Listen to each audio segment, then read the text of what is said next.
over here, Swati, can you pronounce your last? Yeah, Prithvi, who is, by the way, a Chicago girl, I found out? Yes. Yes, and she went to the Kellogg School of Kellogg School of Business at Northwestern, which has a great journalism school. A lot of my friends went there. Exactly. She is with Open Door, and your new position now is? General manager for Dallas Fort Worth. General Manager, Dallas Fort Worth. And then my new friend over here is Beth Johnston. We are all both battling the same thing. Beth is with Keller Williams Realty, and her expertise is green real estate, and we'll talk about that. This is my buddy Alex Dubé with Door, who I've known for a long time. No, this is not Alex, is it? Yes, it's Alex. He's grown. He's gotten bigger. But this is wearing on him. This is Alex with Door, who I've known for a long time, and is it D capital O-O-R, right? Yes, that's right. Always write that. You know, we in the internet field, and Open Door is Open Door right together. Okay, and you will be hearing a lot from Door. Alex is the founder. He's a Dallas native from Highland Park High School, right?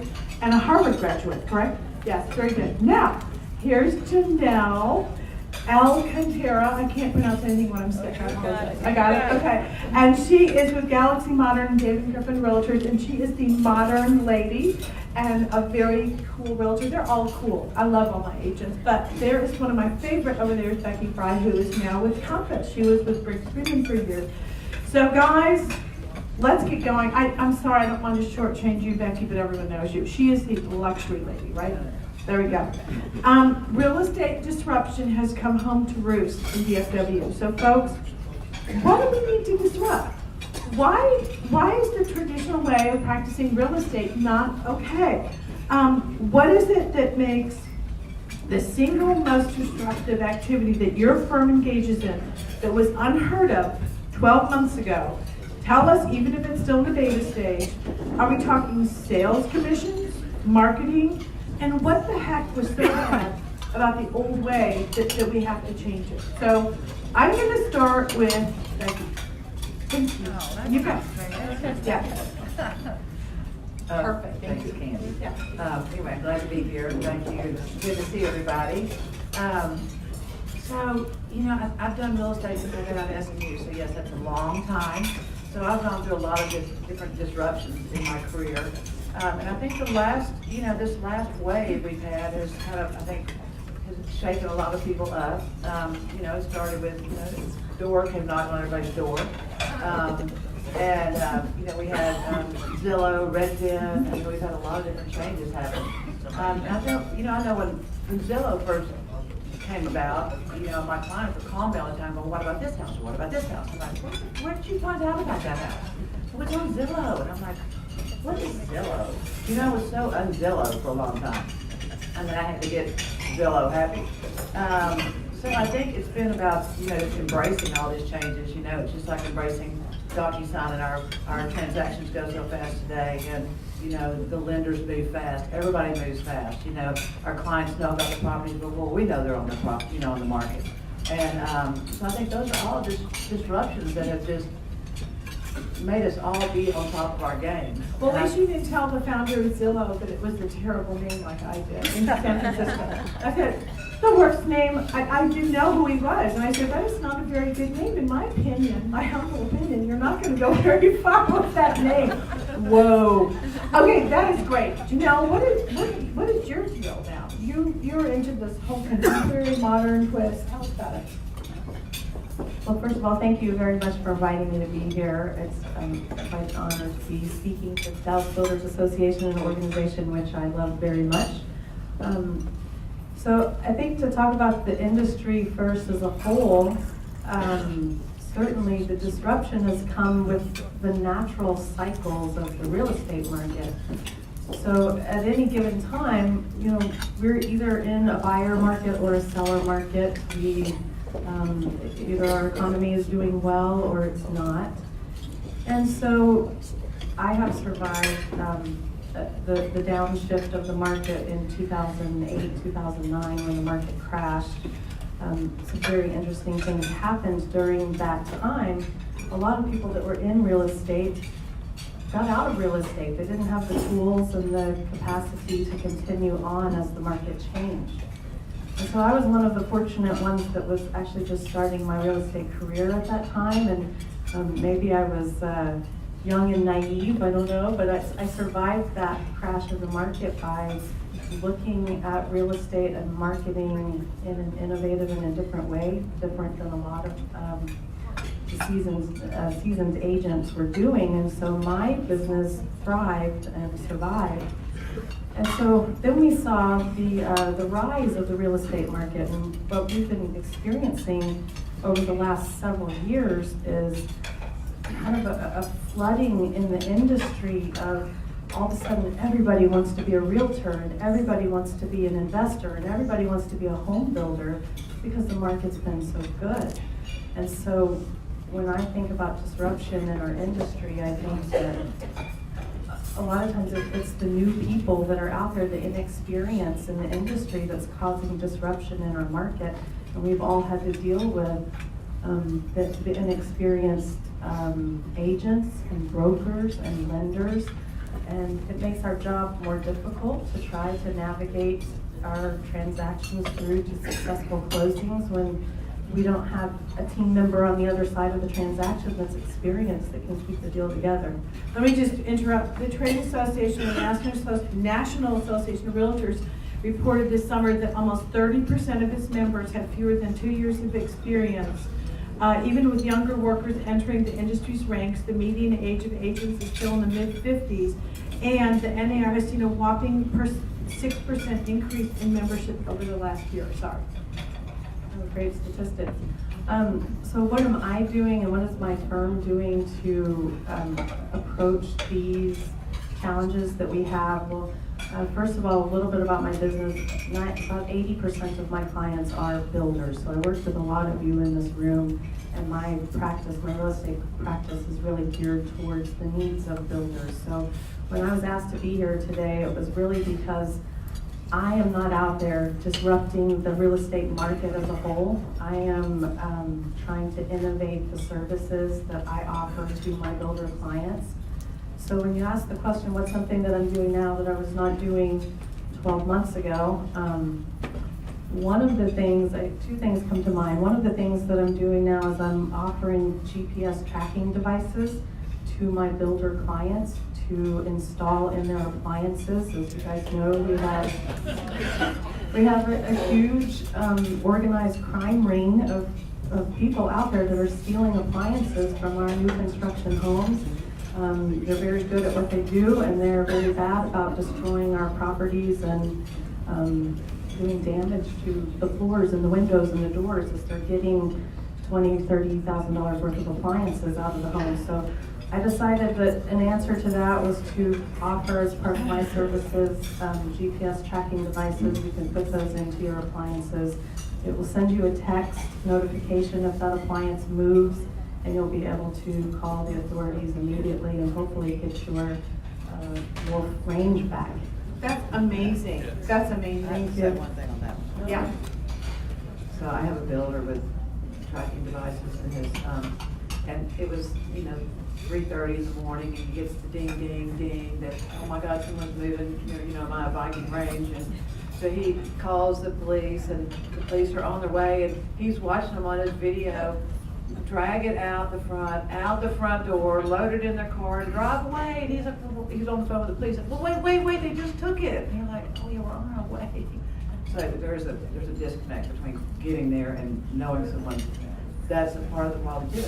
Those guys are so smart on what they're doing and the way it's amazing. And we need to find out who they are and where they're going with our stuff. The other thing that I'm doing that I'm very excited about, although it's a painstaking process, I know that as a builder, you have nothing if you don't have a lot on which to build your house. And so one of my services is obviously helping builders find lots to build on. But it's a difficult process because the lot sales often occur outside of MLS. So there's not a real good database for what those lots are selling for, who's willing to pay what for them, and the rate at which they're selling and being absorbed into the market. And as an answer to that, I am working painstakingly to create a database. I've talked to several of you about this over the years. It's finally happening. So a database to record your lot sales, record the purchase price of that lot sale, and to have that information available to you as builders so that as you go into negotiations with the seller of a property, you'll be armed with real information about what the market value is for lots in your area. And I think hopefully that will help us navigate through sellers that have an unrealistic idea of what their lot is worth, and will help you guys be able to put more product on the ground for Well, our that's buyers. terrific. That's terrific. That's great. And that is a very strong thing that is needed with the lots, because we see some crazy pricing. Totally. Okay, time to get to this side, because this gentleman, I've kind of watched him, I've written about him, I know what he does. I'm going to just briefly tell you that Alex started his own company. He's basically as a flat fee brokerage. And he's recently moved to Addison from Highland Park. Do you still sell homes for $5,000? We do. $5,000.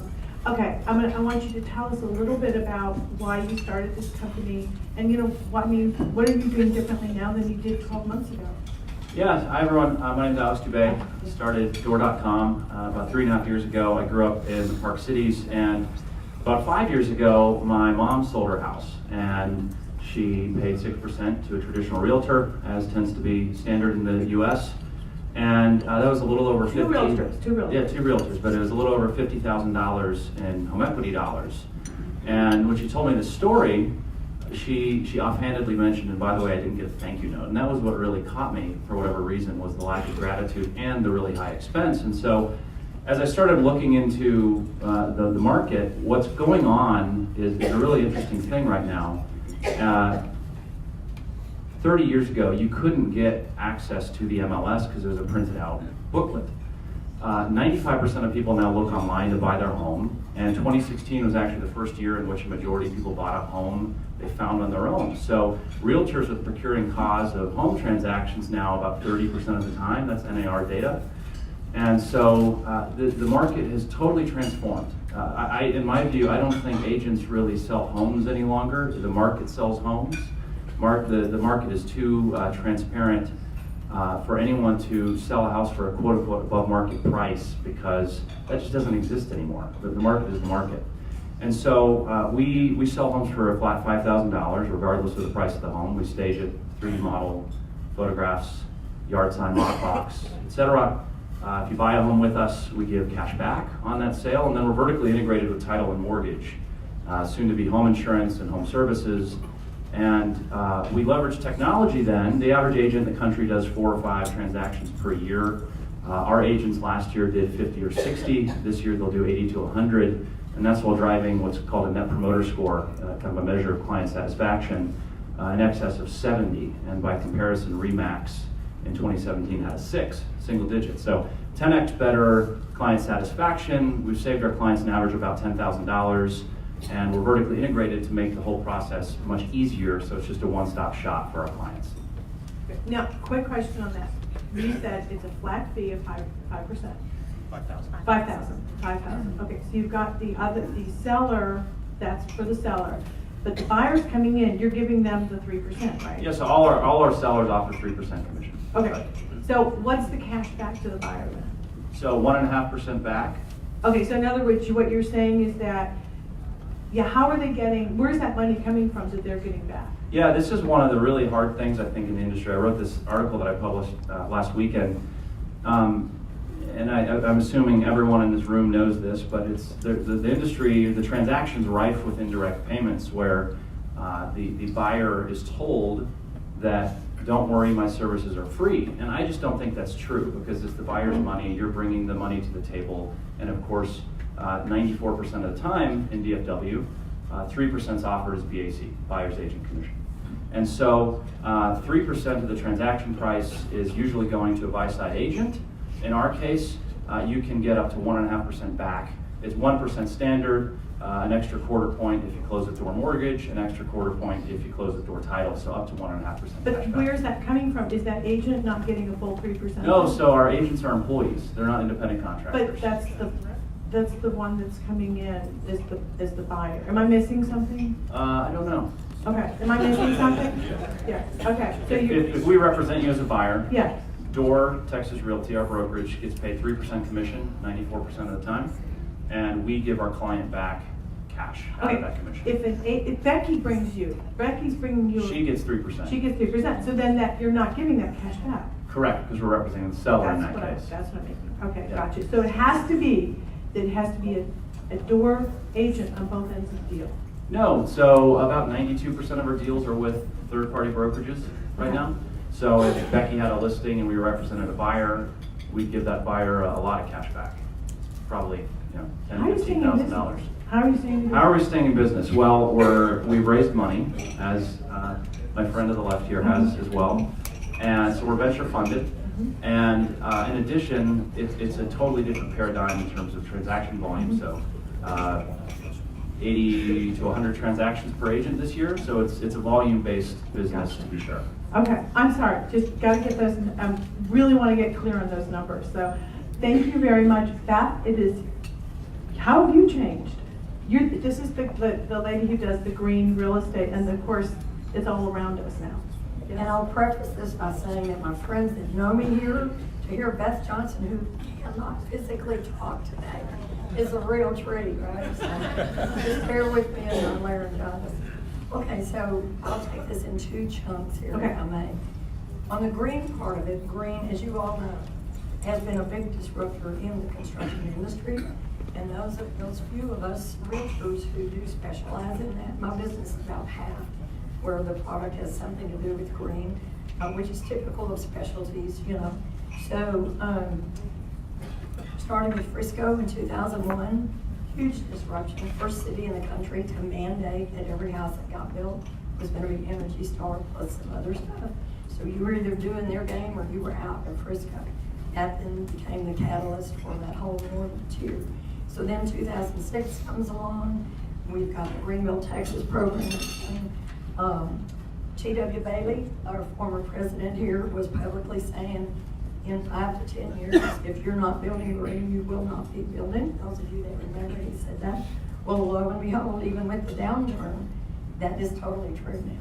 The 2016 mandatory statewide code kicks in. So in North Texas here, if you're not building to around HERS 65, which is 35% more efficient than the code just 10 years before, you're not getting a permit. And it's going better by 2 points this year and 3 more points. So huge disruption. Have realtors kept up with that by and large? Absolutely not. I'm all in, those of you that know me, so I love this stuff. I talk about it all the time.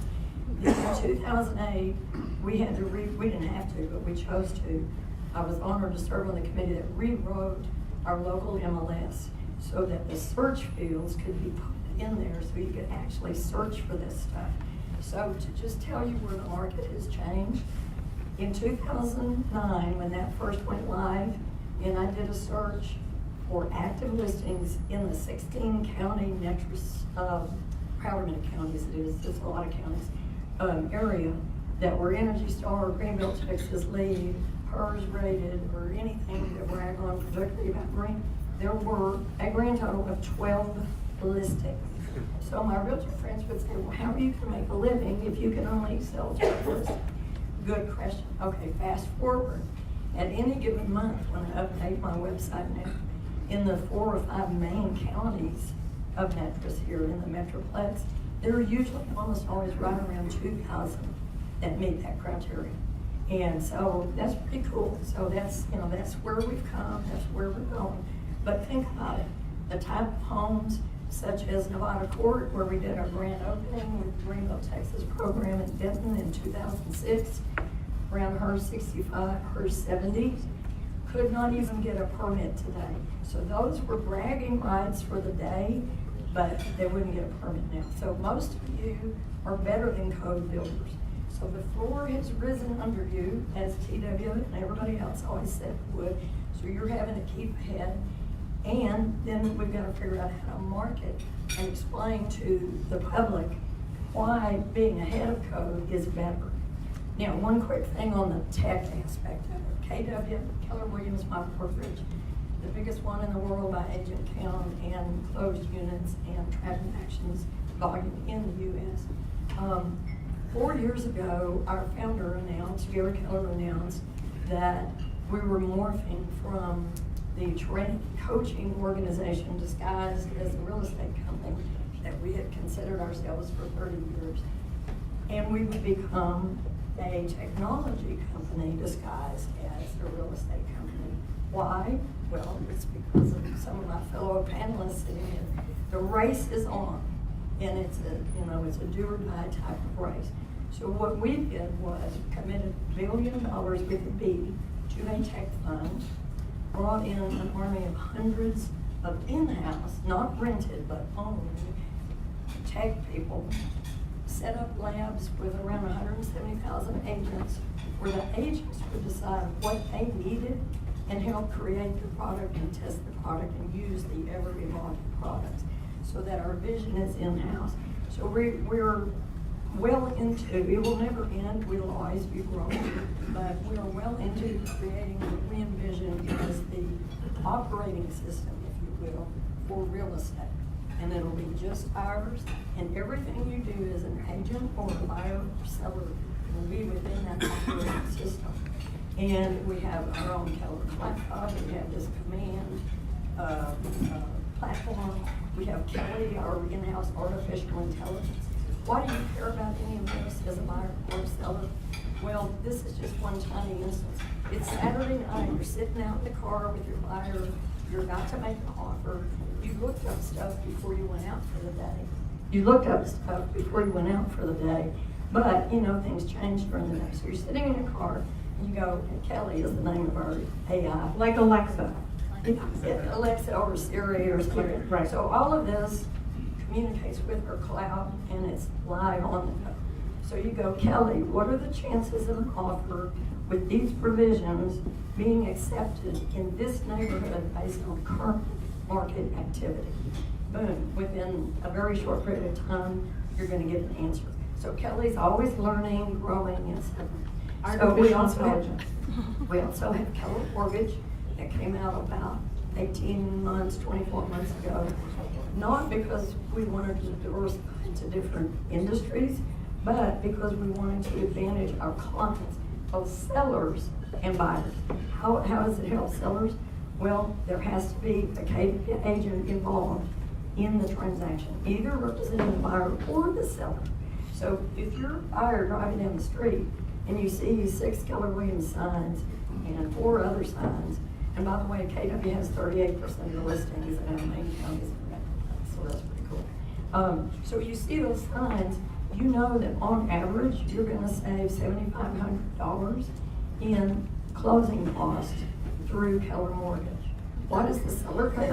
Well, when that buyer, especially as we're shifting now to a buyer's market, when that buyer's coming mowing around wanting repairs and dropping the price and seller pay closing costs, the listing agent and the seller can say, well, gee, that's all well and good, but if you just use Keller Mortgage, you're gonna save $7,500 on their nickel, and I'll net the same, but you get your savings.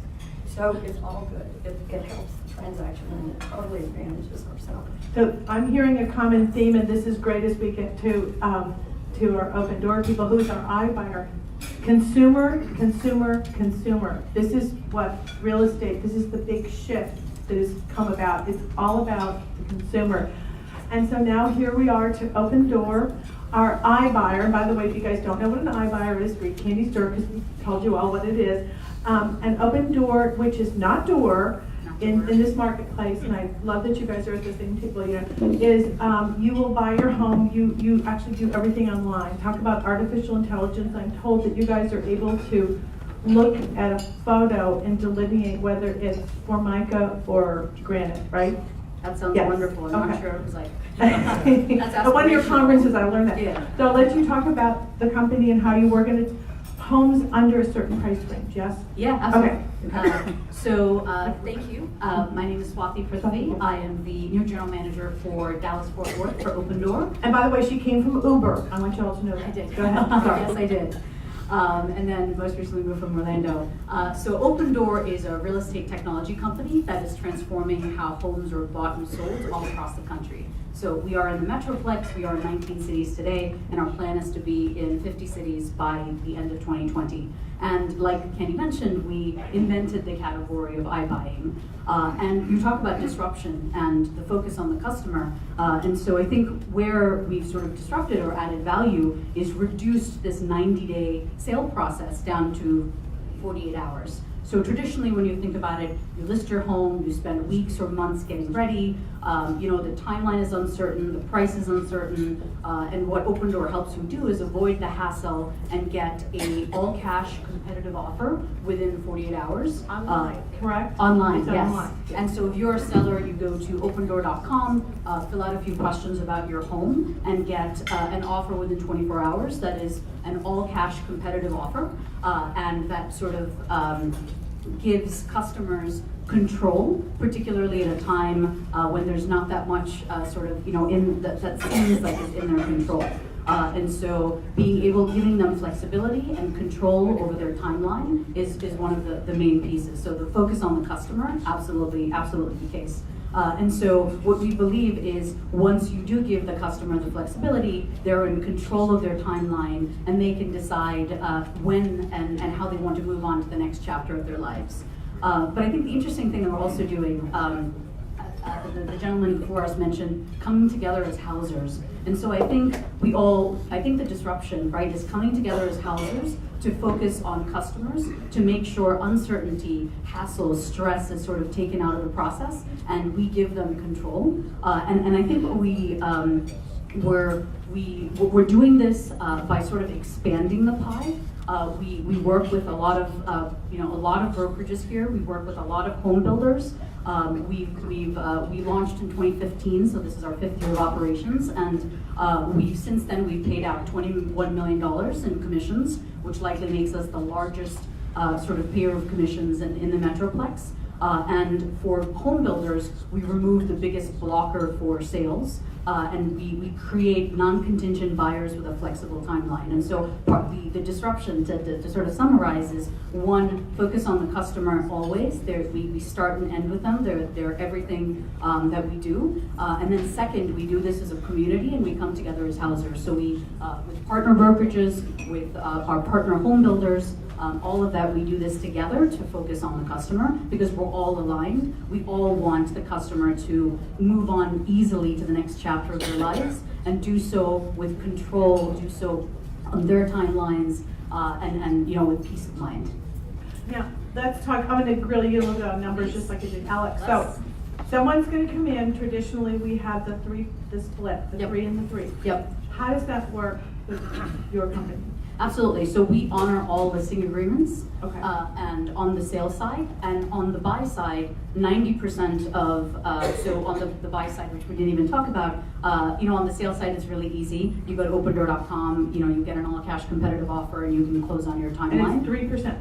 And the fee varies. Okay. But we honor listing agreements. So what we've noticed with agents in Dallas and other markets is you can go to a meeting with your client with CMAs, with an offer from Open Door and the option to list.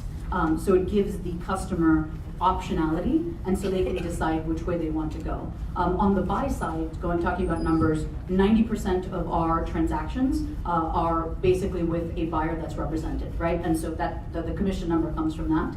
And so we work with lots. We have lots of partnerships with brokerages and work with agents to make sure that happens. Does it answer the question? Yes, but my next question, and I'm sorry, I'll get back to this, is how much out of pocket is this for that consumer? So let's say I'm selling my home with you. Yep. $300,000 home. Yep. How much am I ultimately going to pay to get this home sold? Yeah, that's a good question. So our fees are roughly around 6%. On Which is the what sales side, which is a traditional sort of a traditional structure. So from a fee perspective, we don't want it to be more expensive. We think it'll be there's sort of a little bit of a premium for the convenience of it, but in general, it shouldn't be much. A little bit of a premium. Yes. What's that premium? Yeah, so 6%, 6 to 7% is the fee. So 7% now. It really depends on the property, right? And so it is that fee. And that's my point, right? It really depends on the geo, the price point, Okay. and so that's our average fee, right? Just Okay. from a numbers perspective. Okay. And so that's the. So it that's could the way to cost the market. consumer a little bit more. A little bit more, yes. Okay, that's, I just want to make sure we got that straight. Absolutely. Sorry, okay. Rightly done. These numbers, okay. And also I want to say that Open Door is also an investor-driven company because there are investors that are behind it. And I want to ask you one last question. How easy has it been in the Dallas market compared to the other markets you've opened in? Yeah, that's a great question. And I'm going to use the opportunity to say you don't mess with Texas as many times as I can. I'm a New Texas resident, and so I think Dallas and Dallas Fort Worth, they're special markets. But I think what we've seen is the concept of Open Door has resonated pretty soundly. So like I mentioned, we launched in 2015, so this is our 5th year of operations. And in that time period, from a transaction volume perspective, we're about 2.5% of the overall market. And if you look at the price points and the geos that we serve, we're nearly 10% of that buy box. And so when which is very gratifying, and I think what it tells us is that this concept is resonating with customers, and when you give them the ability and the choice and the flexibility, they'll take you up on it. The other thing that's very interesting from what we see in Dallas is over 50% of people who go to Open Door and sort of are request an offer basically end up selling to Open Door. And what we're seeing is those are right. That's another sort of data point to show that this concept is resonating with consumers and the community in Dallas Fort Worth. By the way, one of their competitors is a company called Knock, and I think they're in Dallas, but they're not very large here now. Or they're kind of just coming in. And at Inman last week, the founder of Knock said that in 10 years, 50% of all real estate transactions will be iBuyers, just like what they're doing. That's what he said. He was, that's his one person's opinion. Okay, guys, I love this stuff, as you can tell. Second, how are these disruptions affecting representation on both the buyer and the seller side? And I think what I really should do at this point is maybe just let one of you guys answer that, because we could probably make this all afternoon. So let's start over here with my traditional brokers over here, agents. Okay. So the question is, how are these disruptions affecting representation on both sides? So I think first it's good to point out that I think everybody here has sort of identified the same problem.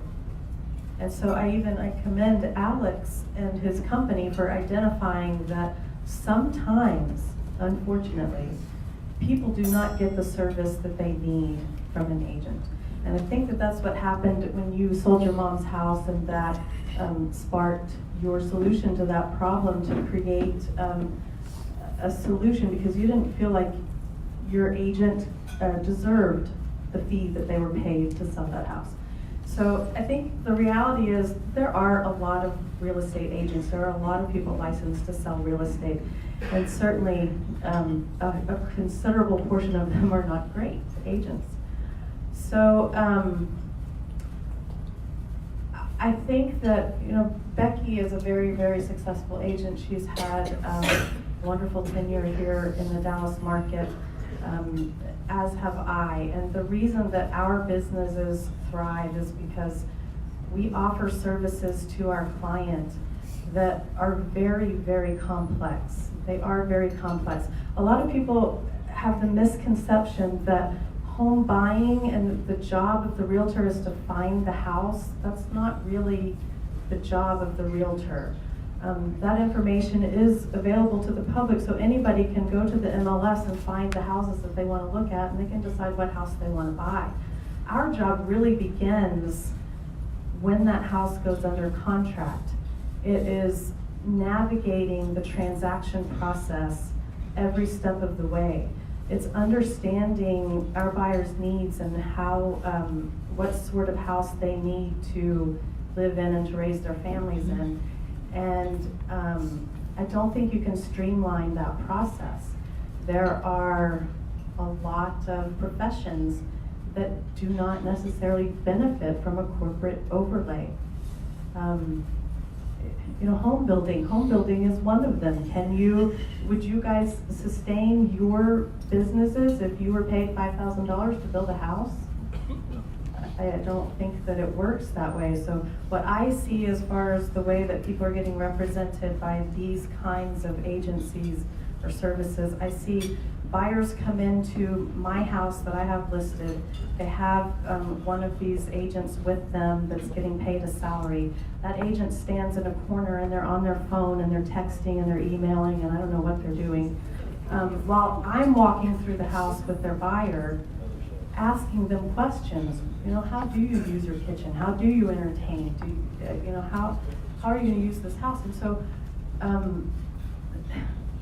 we have a good story in our office of somebody that was represented by a door agent. And again, I don't want to. Okay, I'm going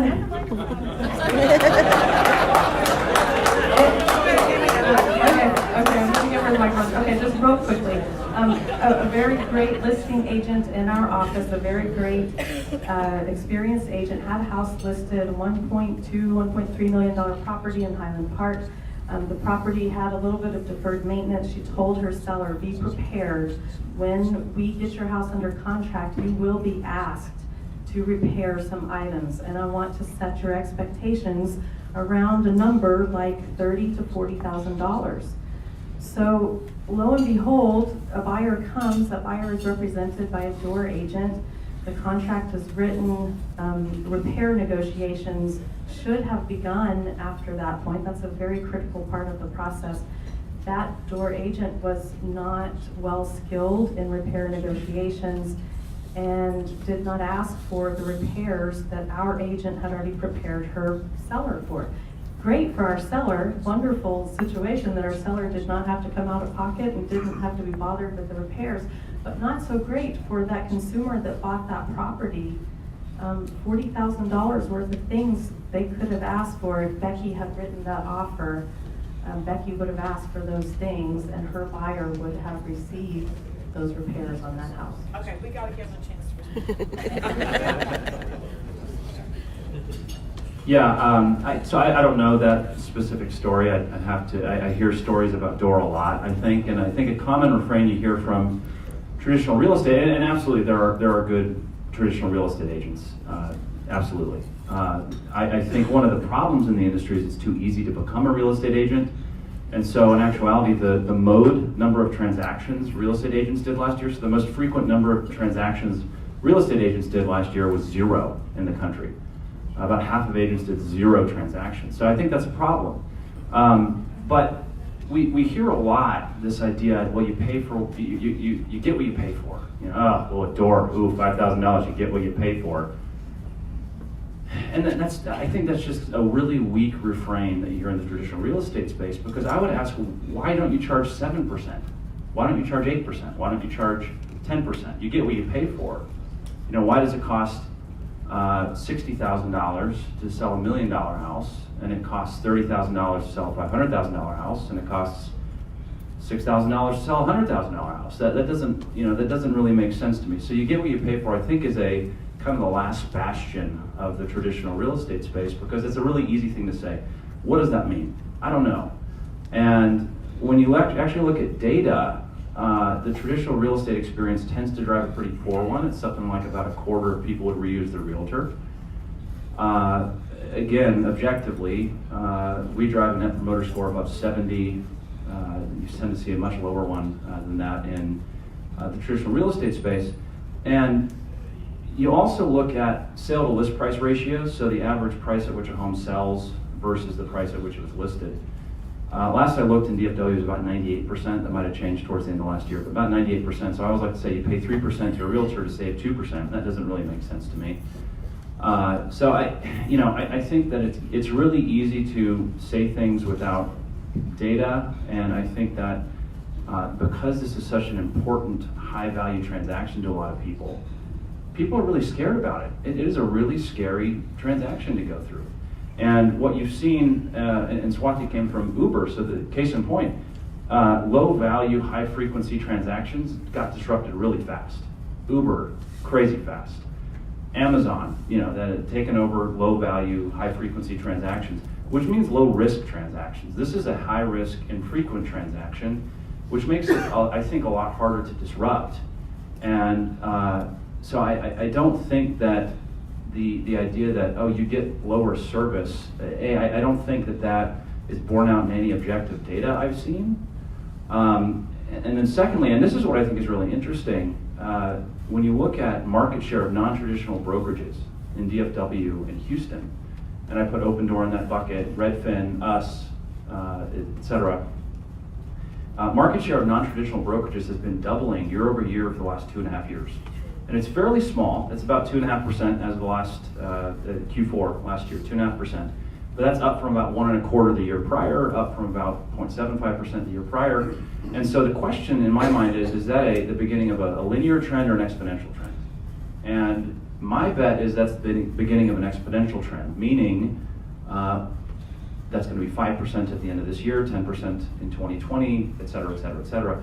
And so I think that the interesting question is, at what point does the traditional brokerage market collapse? And that'll be interesting to see over the next few years, because I think consumer choice is pretty obviously going towards non-traditional brokerage. I say non-traditional brokerage. But Redfin has been in business for 10 years.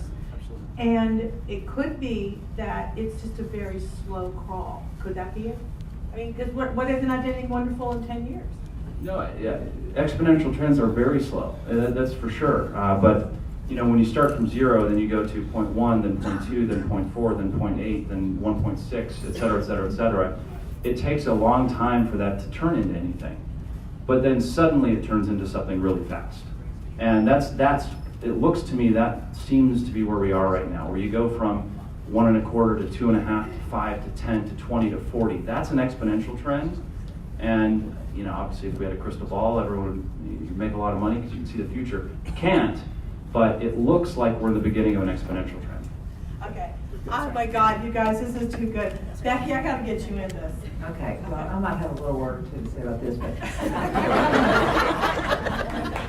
I think that all the different models that we have out there right now, they all have a place in their market. And I think that personally, for my business, and I sell all price ranges, and I don't care if I'm selling an $800,000 cottage or a $600,000 cottage in Devonshire, and it may be the most knocked out house in the neighborhood, and it's going to sell for the highest price that's ever been sold in that neighborhood. If I was not knowledgeable enough and knew about all the houses that have sold that were not on the market neighborhood, it would never appraise and it would never sell. So whether I'm selling a small house, a multi-million-dollar house, I and my team really work hard to make sure that we're very knowledgeable about everything that's being sold in the neighborhood. And I meet every appraiser. So whether it's a new construction house from my builder, and I've sold that house for the top dollar, and they're looking at me like, how are you gonna get that appraised? And I'm like, I got it, don't worry about it.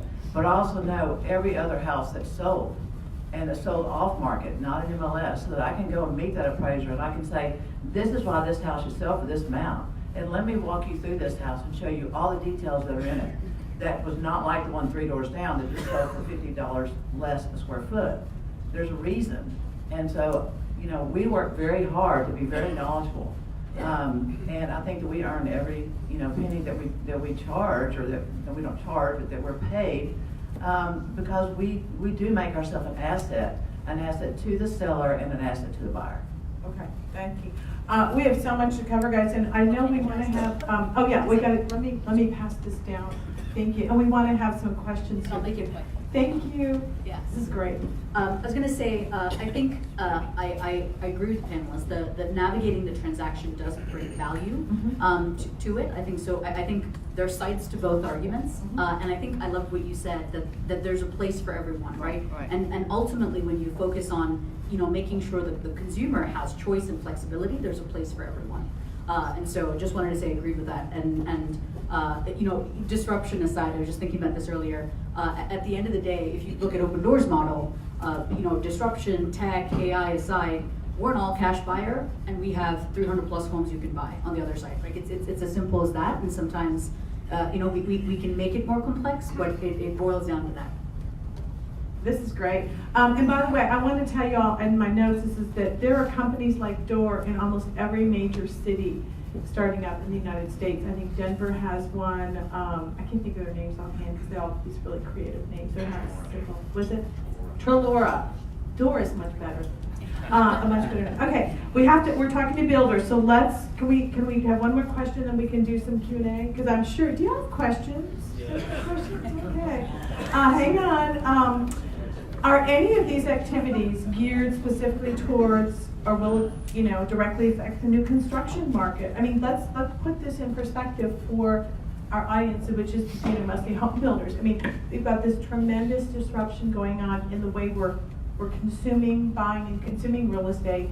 I'm just going to go down the line. I'm going to start with you, darling, because you have the microphone. Yes. And just tell us, how is this affecting these folks up here, the builders? Yeah, for sure. Very excited to answer this question. Thank you. For folks who don't know Joe from our team, we have a dedicated team that works with home builders, and so very excited to say that we work closely with local, regional, national home builders. Of the top 25, we've done trade-ins with 19 of them, and I think it's very exciting and a great partnership because we can remove the number one objection to a new sale, which is I can't sell my current home, right? Which is one of the objections. And so one of the ways when we talk about disruptions and positive disruptions, one of the ways that Open Door model helps is it creates these non-contingent buyers with sort of a flexible timeline. And so, we have lots of top partners. Lennar is sort of it believes in us so much, they're an investor in us. And just to give you a perspective, in 2019, we grew our trade-in program with Lennar and other builders to about an annualized sales of about $1 billion last year with trade-ins. And so we see, going back to Net Promoter Scores and NPS, we see great sort of NPS scores from people who've gone through that program. And I think it helps solve a couple of things. You avoid this double mortgage, double move situation, and you can take advantage of a flexible closing so that if there's last minute delays, construction delays, you can time it and it all comes back to the consumer, right? Particularly with home builder partners, we're all focused on making sure they have a fantastic new home to go to, and so making sure that the sale is timed correctly gives them control and flexibility. And yeah, just wanted to say we're very excited to partner not just with the folks that we have partnered with in the past, and so please come find Joe and me after, and we'd love to partner with you to help increase sales. Thank you. So green is obviously a lot about new construction. So that's the space that I would love to be in 100%. I'm 50% there so far. I'm one of the people that, those of you that have worked with me, if you've got a full job client who needs to, once they get their new home built, or even before, they need to sell their existing home, I'm all in regardless of the features of that particular home, because it's all about the overall process. They may need help finding their lot to build on.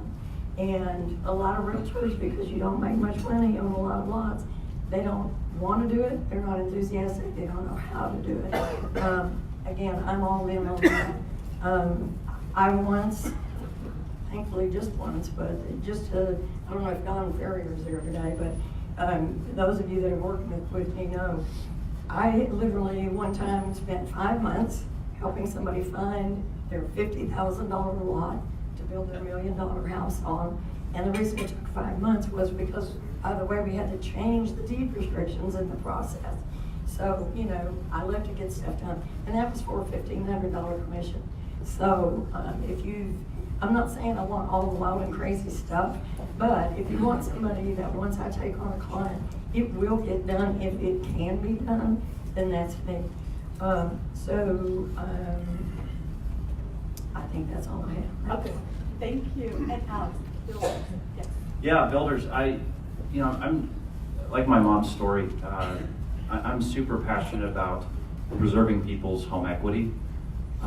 The U.S. and Canada are kind of odd in terms of first world countries in that we tend to cost about 3 times as much as the rest of the world when it comes to transacting a home.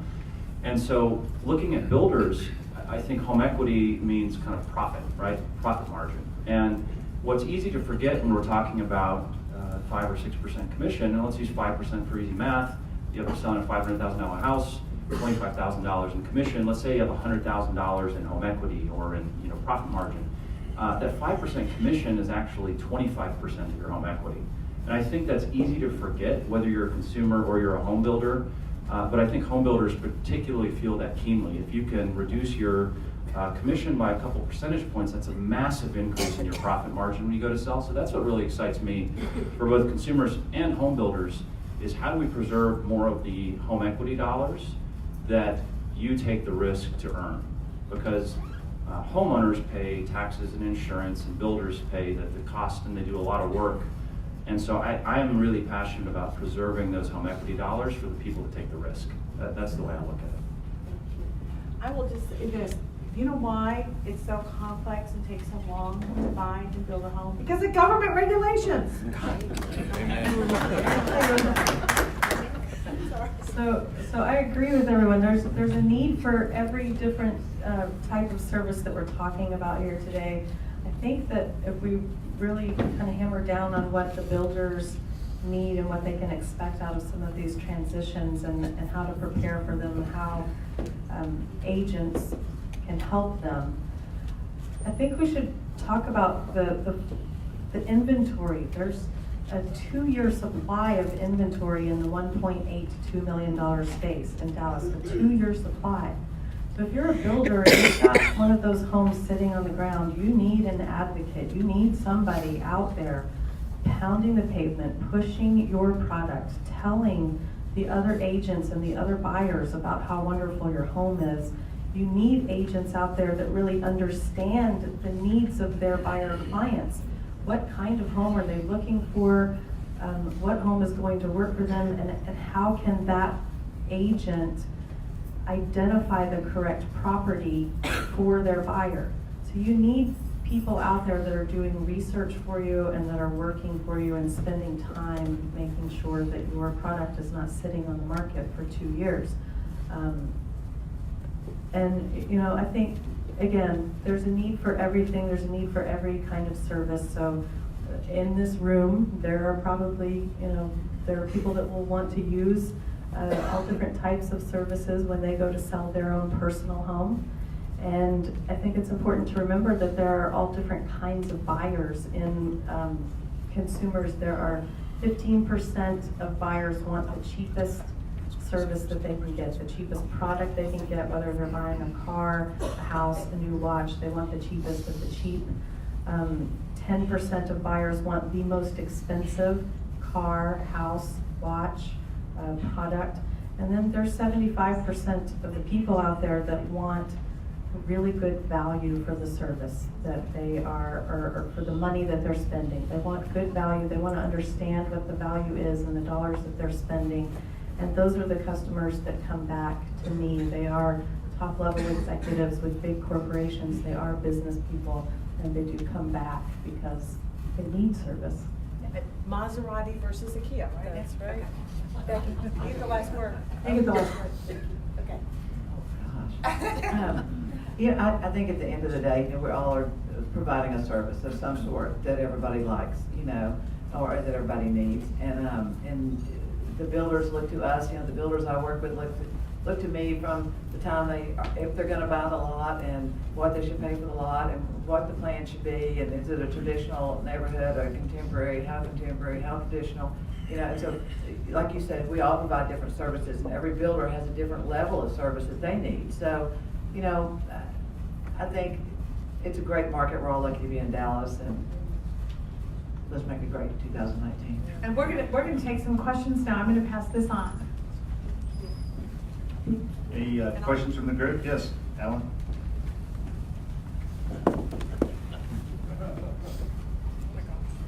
Thanks for being here today. Two things that I really want to offer and put a plug in for the DBA. We offer classes on a lot of the building techniques that we use. We offer classes on green technology, and that goes with my my question to follow up that statement. One of the things, if you're delivering, there's a vast distinction between the existing built environment and the new homes that we're building today. Beth touched on it. One of the things that I'm markedly aware of, because I'm when I have to go fight for appraisals and get the value, what is the realtor community doing in terms of, or each of your companies doing with regard to educating yourself in terms of product distinctions?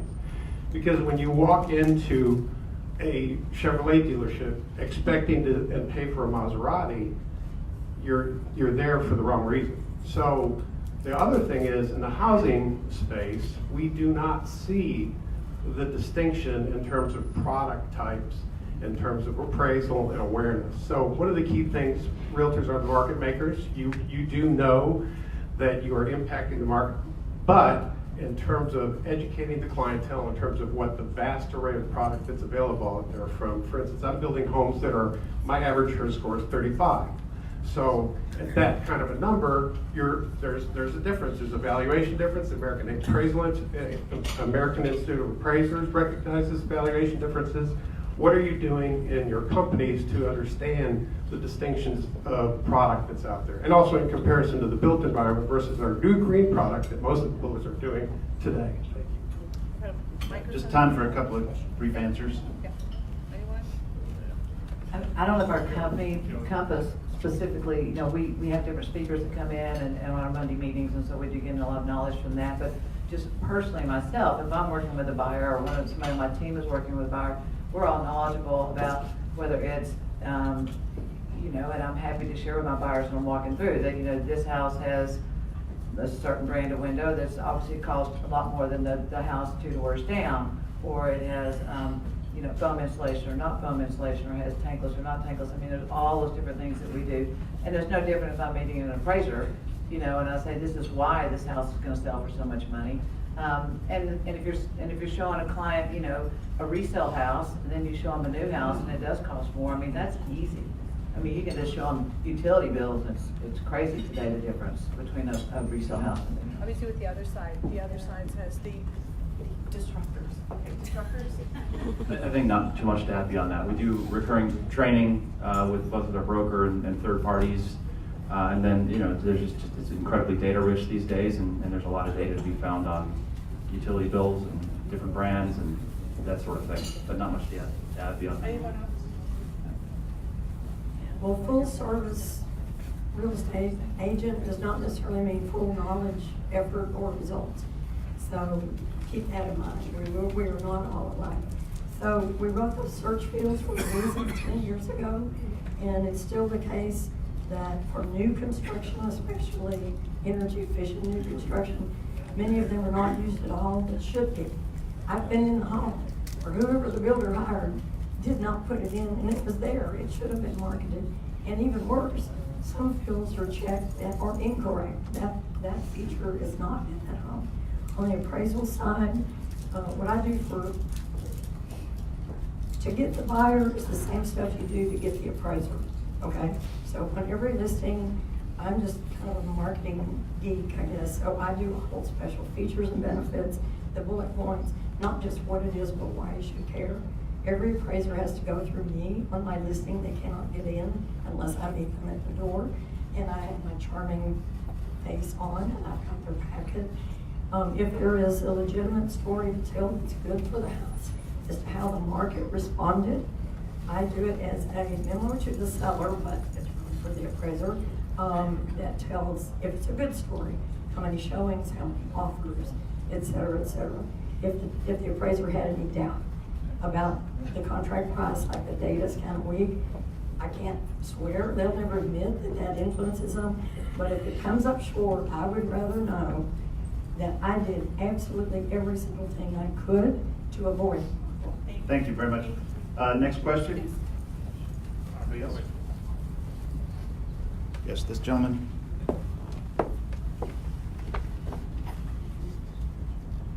Hi, Rob Jordan. A question for the Open Door representative. I read your website that it looks like if I'm a seller, it's going to cost me about 6.5% to up to 13%.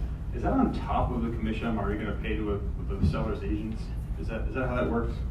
Yes. Okay, it is. So basically, how is that good for me as a seller? I'm sorry, I'm trying to figure that out. Other than opening me up, so it seems like your model might be that I'm financing effectively your holding period. So I'm sure your warehouse through venture financing, I know you got a ton of money from SoftBank. I know they're Doesn't help at an asset level, but yes. well, it does because you can afford to hold longer because you're depending on your cost of capital, right? So I don't know how. I mean, I'm just trying to figure out if I'm a seller, are you only getting clients that are really asked to sell and like you're hoping that they don't do the percentage math? Like I don't get it. I'm trying to figure it out. Yeah, absolutely. So a lot of our sellers come to opendoor.com directly and sell their house to us. And you're right, it really varies depending on the size of the house, the geo, a whole variety of factors. In general, we think it is market competitive from a headline offer and sort of a fee perspective. And we talked about premium, right? We should absolutely acknowledge it. The ability to have that flexibility and convenience does come at sort of a higher price, but I think it really depends on sort of what that customer is looking for. We believe there's so much to be saved with sort of an all cash competitive offer, right? That there's a whole bunch of holding period. Does value change? Does value move? That there is a definite price to that certainty, particularly in the case of people who are looking to buy like with home builder partners. And so they have a whole bunch of things. Most people who are moving have some kind of life event they're trying to time to. And so there is the reason it resonates, and the reason we find sellers come, are interested in this, and the majority of sellers who request an offer come back, is because there is a certain price to that convenience, and between a competitive offer and that makes sense for them. Ready? Thank you. Yes, time for one more question. Hi, John Scott with Scott Home Builders and Scott Realty Group. First, Swati, welcome to Dallas, and Thank you. I think you've taken a We Buy Houses to a whole new level there. And driving down here from Central Expressway today, I was looking at how everything changed. Moving from Florida to Dallas, I was just curious, how did you get here today? That's a great question. Just sort of how. I mean, did you walk? Did you drive? Or did you Uber? I would have loved to Uber. No, I flew. But I think your broader question is, how did I move here, basically? No, I mean, how did you get here to Maggiano's today? Oh, today I got a ride from a coworker, though I would have definitely loved to Uber. Okay, I was just curious. I would be a proud shareholder, so yes. And to the gentleman from Harvard, Alex, I want to applaud you on a very innovative program, and I want to congratulate you on a good concept and real good timing. I also want to say that if your exposure to the real estate market and selling has been based on the last 5 years, that the statement that an agent doesn't sell a house, the market does, could be real easy to arrive at. But having gone through the Resolution Trust, SNL, and starting to build my own homes at the depths of the greatest housing recession the country's ever seen 10 years ago, I can say, and there are people in this room that will corroborate, that good people don't cost money, good people make money.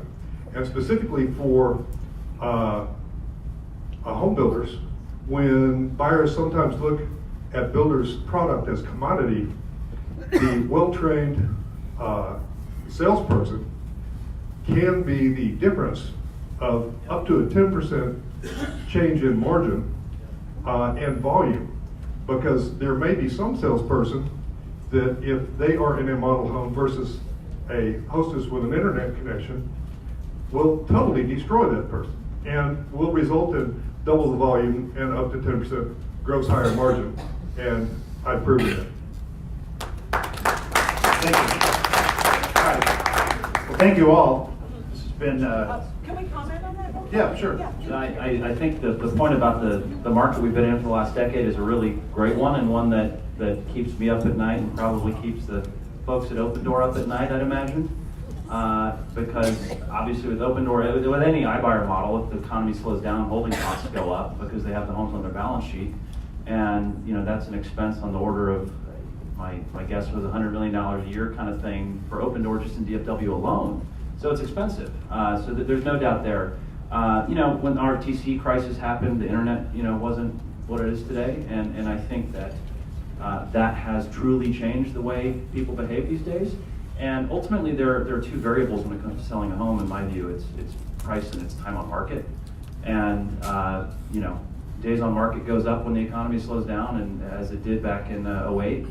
But transactions still occur. You know, I think the nadir of the recession was still 6,000 transactions a month, something like that, in North Texas.